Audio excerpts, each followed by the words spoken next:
I do probably 80% of the time. I know we've touched upon it before. It's kind of like, sometimes I feel like when you've made a child, obviously it's 50-50, it's half of each other.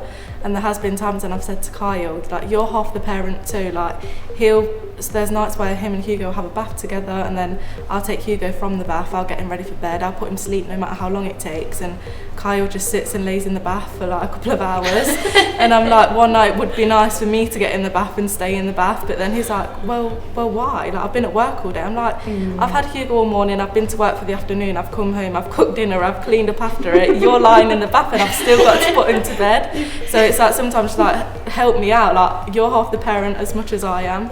But yeah, I think sometimes they're just that laid back, they're practically. I think they've got a bit more freedom as well, like in that I'll get a text after work sometimes, it's like, oh, I'm going for a drink or whatever. Like, it's not often, it's not all the time, but when it is, I'm like, well, I'd like to do that. I'd quite like to just go, oh, I'm not going to be home, but you can't, like, because you're there with them, you're the one who's then staying and with them. Find, like, if they do have the baby, you have to get everything ready anyway. Yeah. So make sure all the bottles are sterilised, all the milk's ready. Like, if in case they want to go out, you pre-pack the bag, and then like my husband to have the baby and be like, oh yeah, it's been a really easy day, and I'm like, probably because the milk was there ready for you, the bag was packed ready for you, like the clothes were out ironed ready for you.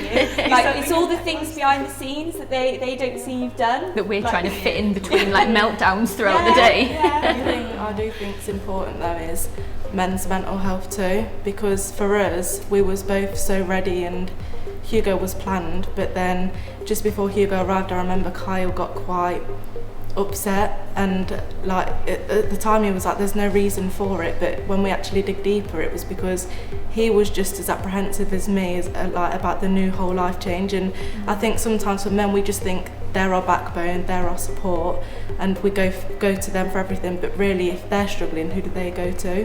And I think it's hard for men to open up sometimes. I think it is important that we do let men know that it is okay, that we're here for them to talk to too, and that if there is something that they're worrying about, then they should speak up, as well as how much we promote women to speak up with mental health as well.